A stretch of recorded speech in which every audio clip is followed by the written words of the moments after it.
क्योंकि ये इनका जो कॉन्ट्रैक्ट होता है उसमें ये बात लिखी होती है, हर एक बात कंपनी के फेवर में होती है, क्लाइंट के फेवर में कोई बात नहीं होती।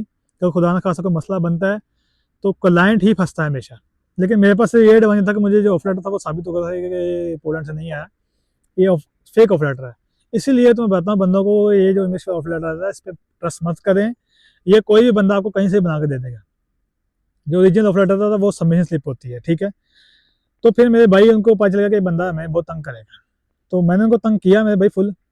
तो उसके बाद फिर उन्होंने कहा जी हम आपको पेमेंट वापस करते हैं लेकिन 50% का ले लो या 70%। मैं कहा ना मेरे भाई, लूँगा तो सारी पेमेंट वापस लूँगा, वरना 1,000 भी नहीं छोड़ूंगा, मतलब नहीं लेता आपसे, मैं छोड़ दी सारा कुछ ही, मुझे में हिम्मत है। तो फिर एक दो बंदे मनी थे उनसे भी मैंने रब्ते किए, फिर उन्होंने बात की कि मेरे भाई कि हम कोई बात नहीं, इनके ऊपर केस करते हैं, ठीक है, और बाद में फिर डेट भी ले लेंगे पहले, तो कानूनी तरीके से भी इनके मतलब करेंगे हम कार्रवाई, और दूसरा ये है कि इनका बिजनेस भी डैमेज करेंगे। तो मेरा उस वक्त यूट्यूब चैनल नहीं था, तो ना मैं टिकटॉक की आईडी मैंने बनाई थी इन्फॉर्मेशन के लिए, ठीक है, लेकिन फिर मैंने इनका बिजनेस डैमेज करना शुरू कर दिया उनका। तो फिर जाकर उनको समझ आई कि ये बंदा हमें बहुत तंग करेगा, इसके पैसे को वापस करने पड़ेंगे वरना ये नहीं छोड़ेगा। क्योंकि मैं दिमाग में आ गया था कि मेरे भाई चलो जाते हैं 400 जाएँ, कोई मसले वाली 450 जाए, लेकिन किसी और बंदे के मैं पैसे ज़ाया नहीं होने दूंगा इस कंपनी में। तो मैं तो मेरे भाई सुबह चल जाता था, एक दो दिन ही तंग किया उनको पता चला ये तो भाई हर बंदे को ख़राब कर रहा है, तो ये बंदा हमें बहुत तंग करने वाला है आगे भी। तो फिर उन्होंने मुझे भाई लिख के दिया कि हम आपको पेमेंट वापस करते हैं, ठीक है। फिर भाई जाके बड़ी मुश्किल से, मतलब काफ़ी अर्से बाद जाके पेमेंट मुझे वापस मिली, लेकिन मुझे पूरी पेमेंट वापस मिली थी, मैंने 1,000 भी नहीं छोड़ा था उनकी तरफ, ठीक है। और इन्हीं एजेंसियों के हाथों बहुत सारे बंदे जलील हुए, ठीक है। कुछ को बेच देते हैं लोग, मतलब वो जाते हैं, इनको वक्त मिल जाता है, बाद फिर वो एनसी निकल लेते हैं 100 में 2-3 बंदे, फिर उनको फोटो भी लग जाती है, वीडियो भी लग जाती है, लोगों को ये लगता है कि ये जी बंदे पहुंच गए, ठीक है।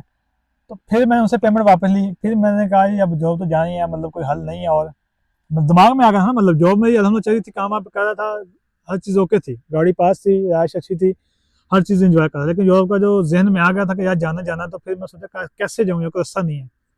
जितनी एजेंसियाँ घूम ली, सब कुछ कर लिया, सबका सेम ही सिस्टम था। फिर मैंने सोचा कि क्यों ना पोलैंड से डायरेक्ट किसी बंदे से रब्ता किया जाए कि यहाँ से डायरेक्ट कोई बंदा वर्क परमिट भेज दे।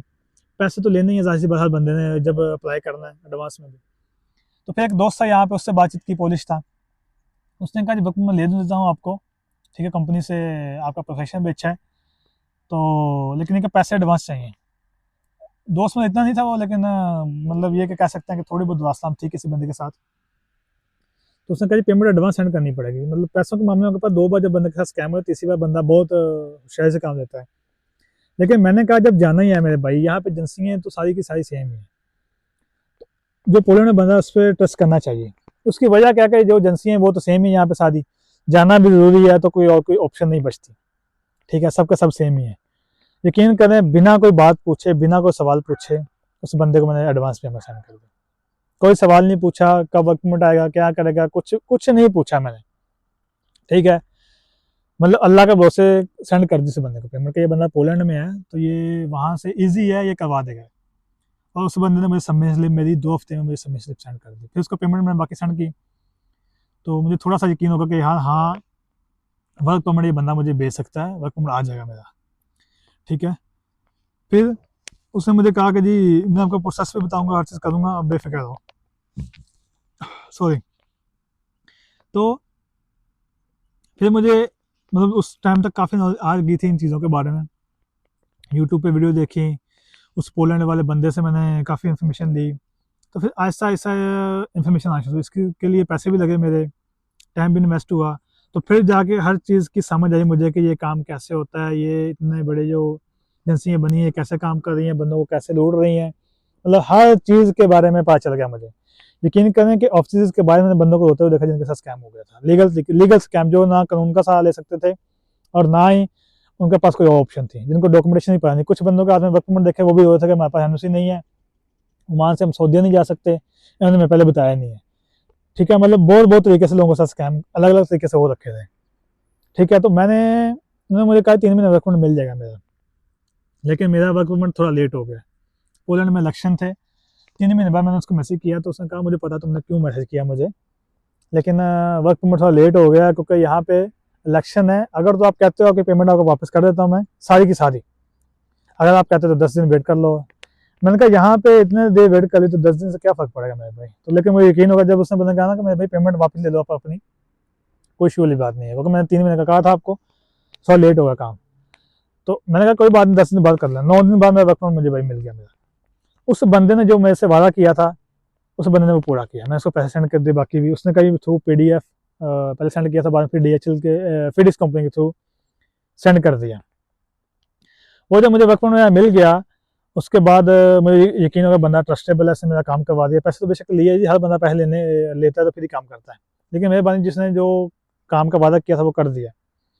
उसके बाद अपॉइंटमेंट बुक की, उस बंदे ने कहा मैं आपकी अपॉइंटमेंट बुक कर देता हूँ यहाँ से, लेकिन अभी मैं जा रहा हूँ स्विट्जरलैंड अपनी फैमिली के साथ, तो मैं 10-15 दिन बाद आऊँगा, तो तब कर सकता हूँ, मैं थोड़ा बिजी हूँ मतलब फैमिली में। पुलिस बंदे यहाँ पे जो वर्क फ्रॉम होता है ना, ये पुलिस बंदे निकलवाते हैं, वो ही निकलवा के दे सकते हैं आपको।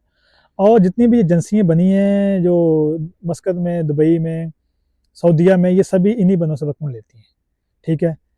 मतलब सस्ते में लिया, फिर इनके ऑफिस हैं, रेंट हैं, सैलरीज हैं, वो भी जो एक्सपेंसेस होते हैं वो आपके ऊपर डाल देते हैं, फिर आपको महंगा करके वर्क फ्रॉम बेचते हैं, मतलब अलग अलग तरीके से। कोई कहता है वर्क फ्रॉम 6,000 का दिरहम का है, फिर अम्बेसी अपॉइंटमेंट बुक करने रजिस्ट्रेशन उसकी 3,000 फीस है, ठीक है। हालांकि अम्बेसी जो अपॉइंटमेंट होती है वो बिल्कुल फ्री रजिस्ट्रेशन होती है उसकी। तो ये आपसे मतलब किसी न किसी बहाने से 9,000 दिरहम तक या 12,000 दिरहम तक ले ही लेते हैं जी, आपकी रजिस्ट्रेशन फीस है, आपकी ये फीस है, वो फीस है। हालांकि 6,000 दिरहम में मतलब वर्क पर मिल जाता है with filing with each and everything, मतलब हो जाता है, ठीक है, ओमान का 600 रियाल में। तो बाद में फिर मैंने इनका ही मैं आने के बाद कर सकता हूँ, थोड़ा मसरूफ़ हूँ यहाँ पे मैं, और मेरे पास और बहुत सारे वर्क में अप्लाई करने वाले बंदे हैं, तो टाइम थोड़ा कम है, तो इसलिए फैमिली को टाइम देना भी ज़रूरी होता है। तो मैंने कहा ठीक है, मैंने कभी खुद अपॉइंटमेंट बुक नहीं की थी, तो इसके लिए मैंने दुबई से अपॉइंटमेंट बुक करवाई एक बंदे से, सुदीप नाम है उसका, सुदीप भाई, और बहुत अच्छे आदमी है, वो भी अच्छा गाइड करते हैं बंदों को। मैंने उनको बोला, उनका जी मुझे पैसे सेंड करो फर्स्ट पेमेंट, तो फिर आपकी अपॉइंटमेंट बुक करूँगा। मैंने 10 को सेंड कर दी, बगैर किसी पूछे, बगैर कोई सवाल पूछे 10 उसको पेमेंट सेंड कर दी। मैं भी जब बंदे काम करवाना हो ना, तो फिर कई दफ़ा होता है कि बगैर किसी टेंशन के बंदे को करने पड़ते हैं कुछ काम, और मैंने किया। कोई सवाल पूछे बगैर उसको पेमेंट सेंड कर दी, ना उसको मैं जानता भी इतना नहीं था उस वक्त। उसने मेरी अपॉइंटमेंट बुक कर दी मुझे, मतलब उसने कहा जी आपको ईमेल आ गई, मुझे ईमेल आई, उसने अपना काम खत्म कर दिया। मतलब इस बंदे ने अपना वर्क अपॉइंटमेंट दिया, पैसे लिए, काम खत्म हो गया इसका, उसने अपॉइंटमेंट बुक कर दी, काम खत्म होगा उसका। लेकिन अब मुझे पता है अपॉइंटमेंट कैसे बुक होती है, मतलब उस पर थोड़ी सर्च की, काम किया तो समझ आ गई। उसके बाद वेट करना था अपॉइंटमेंट का।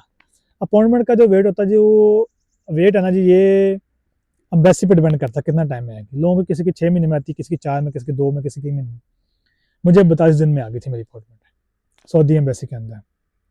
42 दिन में अपॉइंटमेंट आई है, डॉक्यूमेंटेशन सारी मुझे पता थी, मैंने खुद सारे डॉक्यूमेंट अपने उनसे अरेंज की, सैलरी स्लिप बनाई, हर एक चीज़ खुद ही ऐड की, फिर कंपनी से स्टैंप लगवाई, उनसे बातचीत की, ठीक है। तो मैं ले सकता था, मुझे कोई इशू नहीं था। उसके बाद फिर मैंने सऊदीया गया, अपने डॉक्यूमेंट जमा करवाया, एम्बेसी में गया, एम्बेसी के हालात देखे, ठीक है।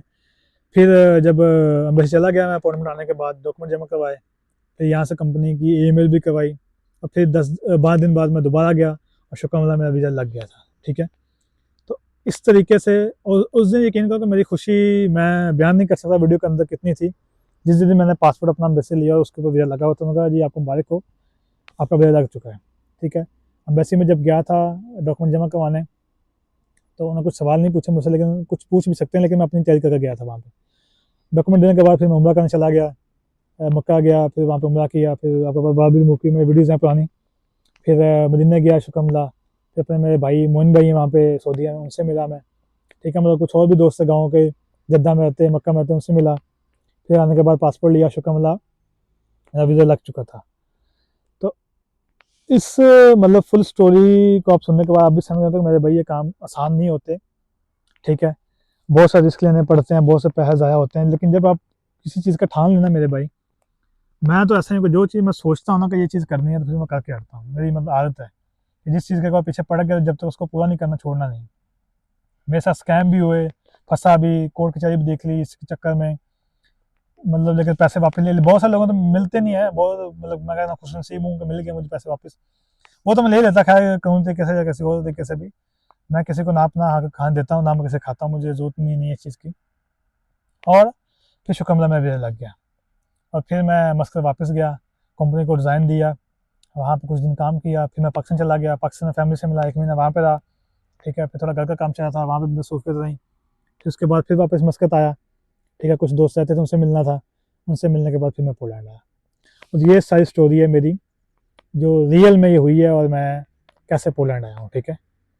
और इसमें बहुत सारे चैलेंजेस थे, रिस्क भी था, ठीक है, पैसे डूबने का और भी बड़ा कुछ। तो बंदे ने अगर कुछ करना हो तो बंदा कर लेता है, अगर बंदा ठान लेना कि बंदा करना है, इन्फॉर्मेशन लेके, डॉक्यूमेंटेशन को समझ के, हर चीज़ को। मैं वो बंदा था जिसको वर्क परमिट का मतलब डब्ल्यू का भी नहीं पता कि वर्क परमिट होता क्या है, ठीक है, स्टार्टिंग में। लेकिन जब इस काम में पड़ गया, इस काम को समझा, सीखा, बहुत सारे लोगों की वीडियोस देखी, टाइम स्पेंड किया, पैसे स्पेंड किए, फिर जाके नॉलेज आई, और फिर लोगों को मैंने नॉलेज देना शुरू की। फिर टिकटॉक का चैनल बनाया, फिर उसके बाद मैंने यूट्यूब चैनल बनाया, फिर लोगों को बताया, और लोगों को अल्हम्दुलिल्लाह बहुत सारे लोगों को समझ भी आई। मैं नहीं कहता कि बहुत सारे लोग, मतलब ज़्यादा लोग समझ जाएं, मतलब इस वीडियो को देख के। मैं कहता हूँ कि जी, अगर एक बंदा को समझ गया ना मेरी, ये वो बहुत सारे लोग समझ नहीं है, मैं समझ नहीं सकता बात को, क्योंकि वो देखते हैं बस थोड़ी मोटी मोटी बात देख ली और बीच में छोड़ दी। किसी एक बंदे को भी बचा लिया एजेंसियों से, या उनको सही प्रोसेस बता दिया मैंने। मैं नहीं कहता वक्त में ना अप्लाई करें, जिससे मर्जी अप्लाई करें, लेकिन जो सही काम कर रहा है उससे अप्लाई करें, वक्त में प्रोसेस को समझ के अप्लाई करें, ठीक है। अपने डॉक्यूमेंटेशन को देख के अप्लाई करें, फिर अप्लाई कर लें कि यार कल को कोई ज़्यादा खासा वीज़ा नहीं भी लगता तो बंदा के पास दूसरी ऑप्शन होनी चाहिए, ठीक है। और बहुत सारे लोगों ने मेरा थैंक यू भी किया कि बहुत सारे लोग, उन्होंने मेरी वीडियोज़ देखी, उनको समझ आई, और स्कैम होने से मेरा बच गया। तो मिलते हैं इंशाल्लाह जी अगली वीडियो में। ये वीडियो वैसे काफ़ी लंबी होगी, लेकिन उम्मीद है इस वीडियो से आपको बहुत सारा नॉलेज आ गया होगा, ठीक है। मैं वो बंदा जिसको कुछ भी नहीं पता था इस बारे में, मतलब A to Z नील था। वर्क परमिट क्या होता है, कैसे प्रोसेस होता है, लीगल तरीके से कैसे आ सकते हैं, कुछ नहीं पता। लेकिन जब इस काम में मैंने स्टार्टिंग की तो फिर हर चीज़ सीख ली मैंने, समझ ली मैंने, टाइम स्पेंड किया, पैसे बहुत लग गए मेरे इस काम में, बहुत सारे लगे, ठीक है। लेकिन नॉलेज अभी आ गई तो लोगों को मैं शेयर कर रहा हूँ। तो मिलते हैं इंशाल्लाह अगली वीडियो में, तब तक के लिए अल्लाह हाफ़िज़। आपको अगर वीडियो अच्छी लगे तो उसको लाइक ज़रूर कर दिया करें जी, ताकि मुझे पता चले कि यार लोग इस वीडियो को लाइक करते हैं, मैं बनाता हूँ, उनको पसंद आती है कि नहीं आती। तो ऐसी मैं और भी वीडियो बनाता रहूँगा, ठीक है। तो बाकी इंशाल्लाह और भी जो इन्फॉर्मेशन है पोलैंड के बारे में, मैं इंशाल्लाह आहिस्ता आहिस्ता आपको सबको गाइड करता रहूँगा और वीडियो में बताता रहूँगा।